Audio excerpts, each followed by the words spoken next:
Hello again. Hello. This is your first stage briefing. This is my second tape. Okay. I was here like a year ago and managed to screw everything up. Oh, good. So, yes, I'll be playing the role of Matt today. Great. It's a little bit like all the characters in Les Mis at once. It's always freezing without fail. So cold. Yeah.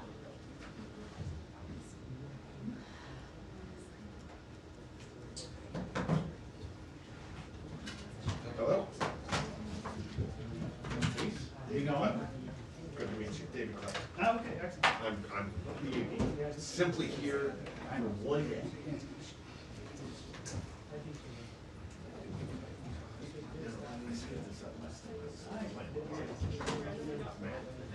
I'm supposed to ask the first question, even though I'm the least qualified to ask the question.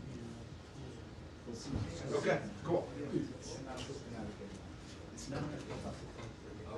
Do they?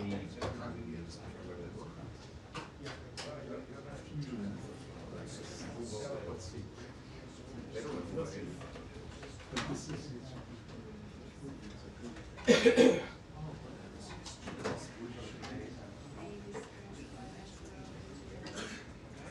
last time I was here, my notes were like, this is the first question, it's the most important thing.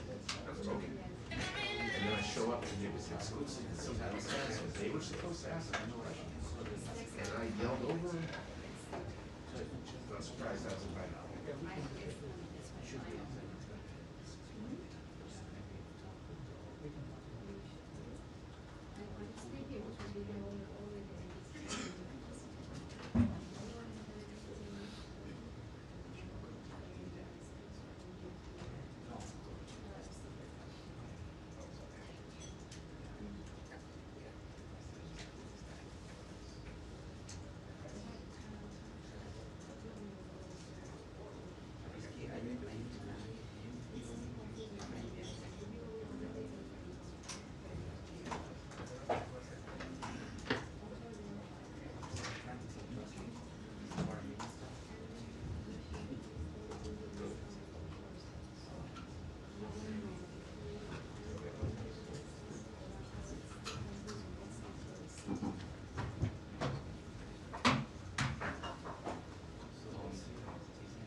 Hello, hi, everybody.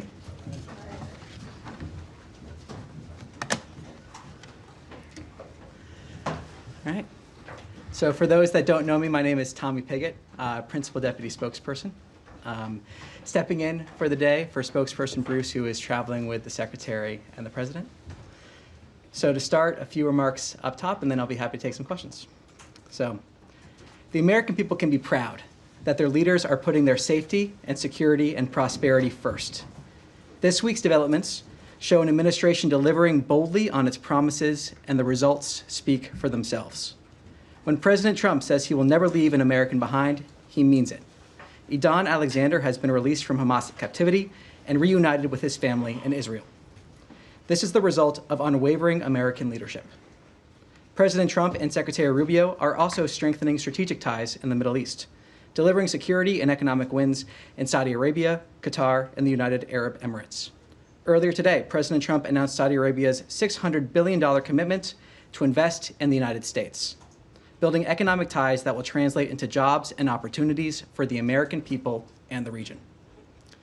Secretary Rubio will next travel to Turkey to attend the NATO informal foreign ministers meeting. Since the November election, 20 NATO allies have announced increases in defense spending, a direct result of President Trump's leadership and a renewed commitment to peace through strength. We also welcome the ceasefire between India and Pakistan and commend Prime Ministers Modi and Sharif for choosing the path of peace. As President Trump said, their decision reflects strength, wisdom, and fortitude. We urge both sides to maintain direct communication to preserve regional stability. Regarding Iran, negotiations continue to show progress. This administration remains clear. Iran will never be allowed to acquire a nuclear weapon. As President Trump has said, Iran can have a much brighter future. The time is right now for them to choose. And finally, the President has secured another win for American workers.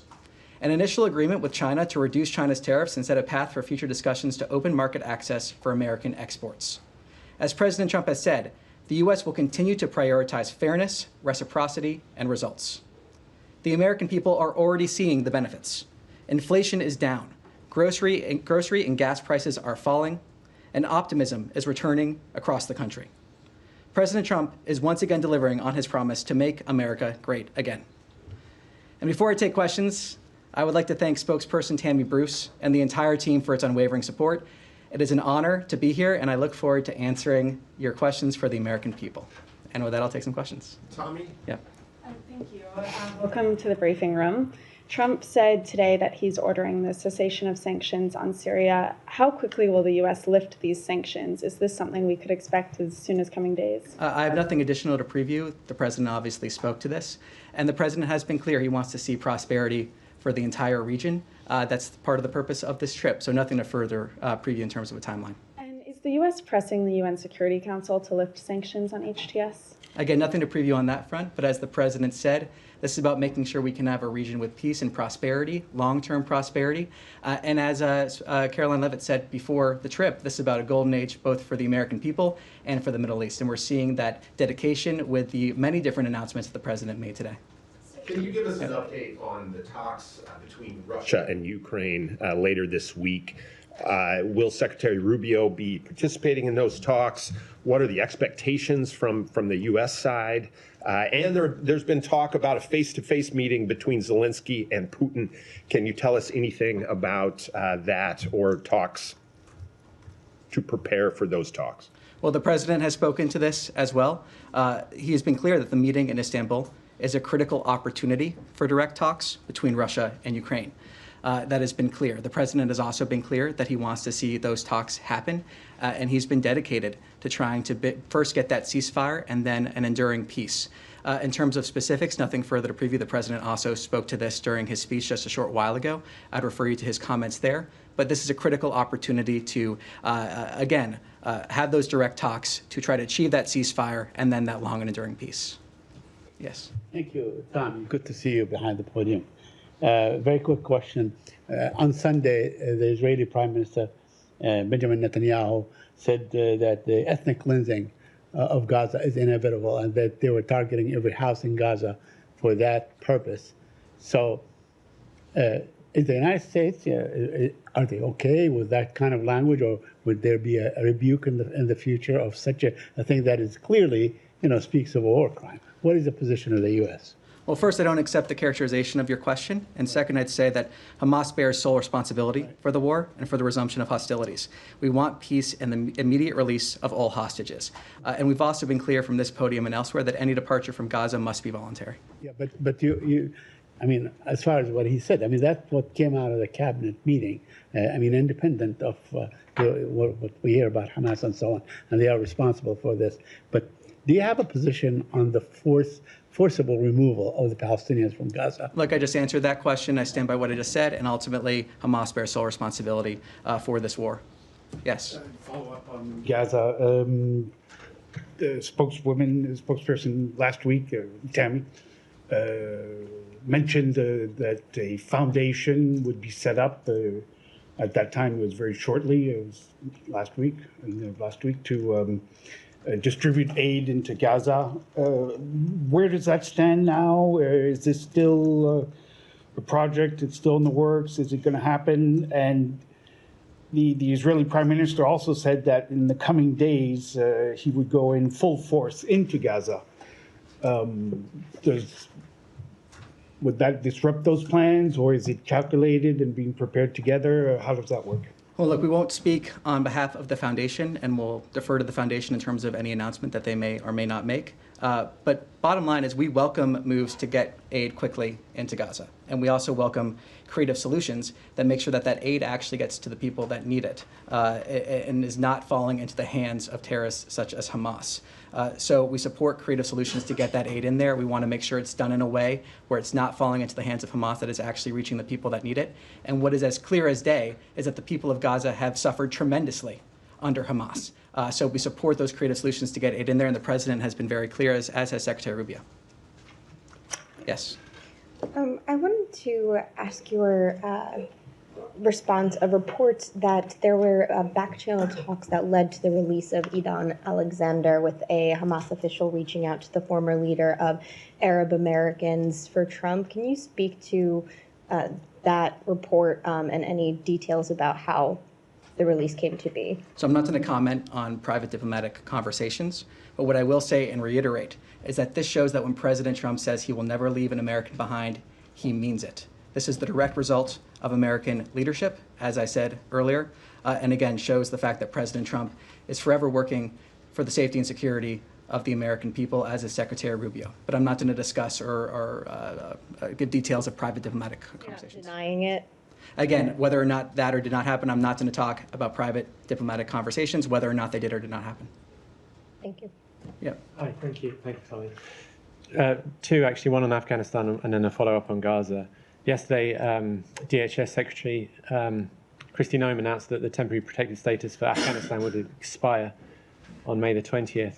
She said the conditions in Afghanistan have improved enough for Afghans to return there. Does the State Department think that Afghanistan is now a safe destination for women and girls?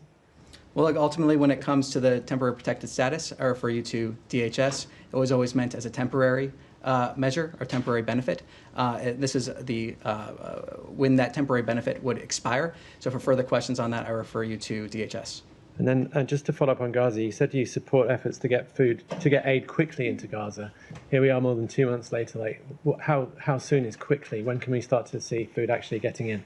Well, look, I think it's important to understand, again, that we're looking for those creative solutions to get that aid in there. We're fully supportive of those measures. And it's also important to reiterate that Hamas bears sole responsibility for this conflict, as well as sole responsibility for the condition under which the people of Gaza are living. So I'm not going to put a timeline on it from here. I'm not going to speak on behalf of the foundation. But what I will reiterate is that we are supportive of creative solutions to get aid in there, but also in a way that the aid is not falling into the hands of Hamas, that it actually reaches the people that need it. Yes. Yes, Tommy, thank you. Wanted to ask you about the president's trip to the Middle East. He had some comments today in terms of talking about the way that the U.S. approaches countries in the Middle East and the criticism of past policy, saying that for too long, many American presidents have been afflicted with the notion that it's our job to look into the souls of foreign leaders and use U.S. policy to dispense justice for their sins. There's been a critique of the State Department, I think, externally by some analysts, about the changes to areas of the department that deal with issues of human rights and kind of what have been traditionally seen as U.S. values issues. Is this the president endorsing that shift in terms of the State Department's focus? Do you think that criticism that we've seen from civil society is accurate? Look, I think the results speak for themselves in terms of what President Trump and Secretary Rubio have been able to deliver for the American people. The results they've been able to deliver. President Trump is a peacemaker. He is a deal maker, and he is constantly putting Americans first. And when we approach foreign policy in a standard where we're approaching that American first perspective, that allows opportunities to pursue common interests, that allows deals to be made, that allows us to have stronger bilateral relationships where we're finding those common areas to work together on and advance those common interests. As spokesperson Bruce has said many times from this podium, just because a framework changes does not mean that the priority necessarily changes as well. Oftentimes what we're seeing in terms of how we're approaching the State Department and other aspects are a way to deliver on our priorities better, more effectively, in a way that actually delivers results for the American people. We are making sure every single dollar that we spend from the State Department under Secretary Rubio is advancing the American interest. Does it make us safer, stronger, more prosperous? And I think that's a standard that the American people expect us to have here at the State Department. They're happy to see that, and the results, again, speak for themselves, with perhaps the most successful, I would argue, the most successful 100-plus days in history in this past week. The results we have seen from President Trump speak for themselves. Thank you, Tommy. A question about the new arrivals from South Africa that landed in Dulles yesterday. The UN's International Organization for Migration has told ABC that they were not involved in administering any loans. Now, typically, they would be the ones to run loans funded by the State Department to pay for refugees to come to the United States to cover those travel costs. I'm wondering, can you speak to how that travel was funded, or say anything more about whether the State Department is giving out any loans in this case? Well, look, I'm not going to talk about specific relationships we have with organizations. I'm also not going to talk about operational details in terms of how we're implementing the priorities laid out by the President and Secretary Rubio. The main bottom line, though, is that we are implementing those priorities. We are seeing the President's executive orders being delivered upon here at the State Department, and this is an example of that, of course, collaborating across different agencies. So we're going to continue seeing those priorities fulfilled, but I'm not going to comment here on internal operational details or specifics of that nature. Yeah, thank you, Tommy. A question on Turkey, and I have a question on Iran too. Yesterday, the Kurdistan Workers' Party (PKK) declared its dissolution and end to its armed struggle against Turkey. There were reports talking about that the U.S. played a positive role in this process as well, and even yesterday, Secretary Rubio spoke with his Turkish counterpart, and he spoke about this too. Have you played any role? Have you been involved in this? And what's your comment on that? Are you considering removing this group from the RTO? Well, I'm not going to speak about private diplomatic conversations nor preview decisions of that nature that may or may not be made. What I can say is that we welcome the recent announcement from the Kurdistan Workers' Party on its intent to disband. The United States designated the PKK a foreign terrorist organization in 1997. Tens of thousands of people lost their lives as a result of armed conflict in the decades since the organization was founded, and the terrorist group laying down its arms is a victory for civilization. It is the United States' hope that this announcement will lead to increased stability for the region. And a question on Iran. You said that regarding Iran, negotiations continue to show progress. What progress have you made so far with Iran? And the next round of talks has been scheduled with Iran. Can you tell us what time or? Nothing to preview on that front. What I can say is the President spoke to this just in his speech a few hours ago, talking about the time for choosing for them is right now. There is a path to prosperity for Iran. He wants to see the entire region be prosperous. He's also been clear that there are two options for Iran. Iran can never have a nuclear weapon, but there are two options in regards to that, a good option and a bad option. So the President has spoken to this. He's made our priorities clear. He's made the goal clear. And I don't have anything additional to add beyond his comments there. Thank you. Thank you. Yeah. Thank you. How does the U.S. State Department view the Bangladesh interim government's ordinance banning all activities of the largest political party, Awami League, one, as I told you, that one of the largest political parties, effectively erasing its political identity and barring its from future election? I just wanted to mention here in previous briefing, Tammy stressed the importance of election and democracy in Bangladesh, especially inclusive election. Now they banned this political party from the activities. What is your concern on that? So what I can say on this is that we are aware that the interim government has banned the Awami League from all political activities until a special tribunal for the party and its leaders concludes. We do not support any one political party in Bangladesh over another. We support a free and democratic process, as well as fair and transparent legal processes for all individuals. We urge all countries, including Bangladesh, to respect the freedoms of expression, peaceful assembly, and association for all. And how does you, as a State Department, view the interim Bangladeshi government role in the fostering radical ideologies and enabling terrorism, following reports of the law advisor, Dr. Asif Nazrul, meeting with Lashkar-e-Taiba operative Harun Izhar and growing support of violence in Kashmir by political and religious leaders? They met in the ministry in Bangladesh. So again, taking a step back, I'll reiterate what has been reiterated from this podium before. We value our partnership with the people of Bangladesh, spanning more than 50 years. We remain committed to deepening our partnership by working with the interim government. And I already commented on your other question there, but nothing further to add. Thank you. Yes. Thank you very much, Tommy. Two questions, one on the North Korea, and then the second question about the Russia follows. As you know, that the North Korea launched multiple ballistic missiles into the East Coast last week for the second time since the second term of the Trump administration. How do you view the fact that North Korea is receiving missile technology support from Russia, which is further escalating the threat to the Korean Peninsula? So we've spoken on this in the past. I'll refer to those comments and take back your question for further details if we can get there. The second question on Russia. Russia's Kremlin said that it will pay for the North Korean soldiers who died in Kursk during the war in Ukraine, and that Putin is preparing a new mission with the North Korean military. How will the United States react to the fact that North Korean troops will continue to be stationed in Russia and help Russia, even if Russia and Ukraine reach a ceasefire and the war?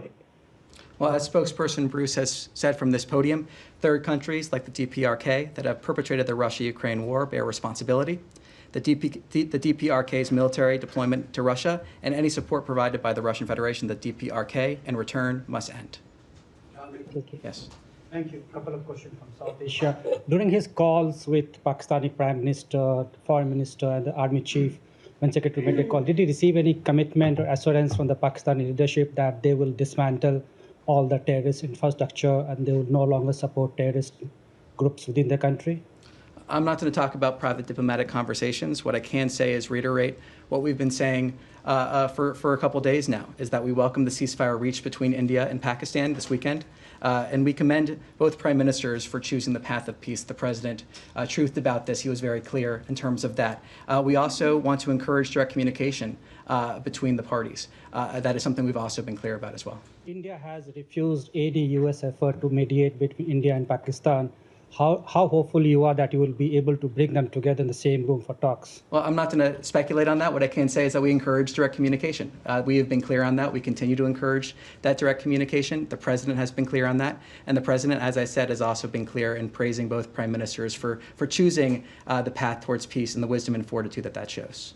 Has U.S. sent a team to Islamabad or Pakistan following the reports that there have been leaks of nuclear radiation in some of the secure Pakistani sites? I have nothing to preview on that at this time. I have one more question. Sorry. Follow-up. Thank you. I think that's Thank you, Tommy. enough. Thank you, Tommy, and beautiful style you have, by the way. I hope you continue to do that more often, these briefings. My question is about Pakistan welcomed President Trump efforts for bringing the ceasefire between Pakistan and India, and they believe that President Trump could win a Nobel Peace Prize if he were to bring peace between Pakistan and India on Kashmir issue. But Prime Minister Modi did not welcome this effort, and he's the same gentleman that was not allowed to come to the U.S. till 10 years ago. Does that disappoint this building at all, the attitude of Narendra Modi of not welcoming this peace deal? Well, what we are happy to see is a ceasefire. That is what we are happy to see. That's where our focus remains. And we want to see ceasefire be maintained. And we want to encourage direct communication. That is our focus here. Our focus is the ceasefire. Our focus is on encouraging direct communication. That's where our focus is going to remain. The president has spoken on this. And just to take the first part of your question, kind of focusing on a more global foreign policy front, talking about issues around the world, President Trump, is a peacemaker. He's a peacemaker. He values peace. He's also a deal maker. And he has shown that again and again and again in terms of both pursuing an America First agenda, but also pursuing peace and wanting to see peace and conflicts come to an end. Thank you very much. One more question about, excuse me, one more question. Yeah. The drones which India used against Pakistan were Israeli-made drones. President Trump, one initiative that has been globally recognized and talked about is his Abraham Accord idea. Do you think this landing of Israeli drones in Pakistan would create hurdles in the president's vision, his whole thought about this Abraham Accord where he wants to bring these three religions close to each other? These Israeli drones will further complicate the relations between Pakistan and Israel or no? Well, I'll reiterate what we are focused on here and happy to see as a ceasefire. We want to see direct communication between the parties. And when it comes to, again, solving conflicts that have existed in regions around the world, the president wants to solve those conflicts when he can. He's often said that he stands ready to aid in the pursuit of peace. He stands ready to help. And the president is a deal maker. He is a peacemaker. He has shown that again and again. And we're seeing the results of that from the past 100 days and even just this last week. So the president's a deal maker. He's a peacemaker, but nothing to comment further beyond that. Thank you so much. Yeah. Yep. Thank you. I want to follow up on Syria. President Trump, in addition to lifting the sanctions, also said that he wants to create a fresh start with Syria. I wonder, what does this mean for the U.S.-Syria relations going forward? Does this move indicate a broader policy shift towards full normalization? I also wonder, President Trump also said today that Secretary Rubio will meet Syrian Foreign Minister Al-Shaiban in Turkey later this week. What are your expectations from this meeting? Well, the president spoke to this. He spoke to his reasoning. He spoke to the fact that he wants to see the entire region thrive. We want to see peace and prosperity. When it comes to Syrian interim authorities, from this podium and elsewhere, we've communicated with them some of the actions that they should take for peace and prosperity, and we hope that they do take those actions. But the president has spoken to this in that speech a few hours ago, saying that this is about making sure we have a region that can thrive, a region for long-term peace and prosperity. Yes. Yeah, I wanted to follow up about the Secretary Rubio's trip as well to the Middle East. So the importance, if you can elaborate a little more, although you did some, about the relationship between the U.S. and the Middle East and how important this relationship will be also to succeed through those countries like Saudi Arabia, the Emirates, to the peace talk in between Gaza and Israel, but also to stop Iran from nuclear weapons. The president has spoken to this issue as well just a few hours ago. And he was talking about the fact that we can have great partnership with the Middle East. And we have, in many ways, already pursuing those common interests. And we want to see those common interests continue. I mentioned at the top here the $600 billion investment commitment from Saudi Arabia that was announced today. So that's just one example of the many ways that we have partnership with the Middle East pursuing common interests. And the president has been clear, both from the time of the last administration, his first visit to the region, talking about the things that we want to see. So there's a lot of opportunities in the Middle East. And again, like I said earlier, this is about a golden age for America, but we also have an opportunity to see a golden age for the Middle East and the benefits that would bring both the American people and the people in the Middle East. Thank you. Yes.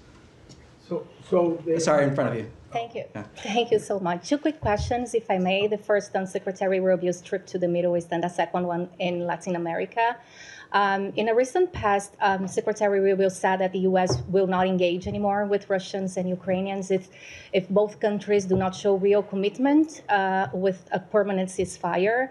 How do U.S. diplomacy describe this momentum when both sides are ready to meet in Turkey with alongside Secretary Rubio?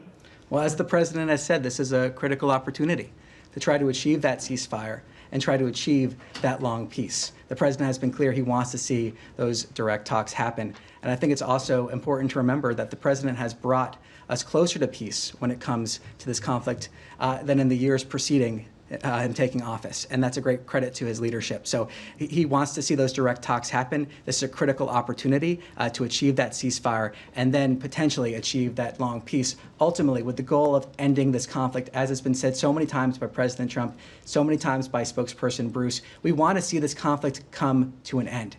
That's what we want to see. Latin America, very quickly, officials from the U.S. and Brazil, they convened here in Washington, D.C. yesterday to discuss disarmament, and according to the State Department, they discussed, for example, arms control with Russia and China. If you could address this matter. Nothing further to preview than what we've already said on this, so I refer you to those comments. And with that, thank you very much. I appreciate it, and see you on Thursday. Thank you. Thank you. Good job.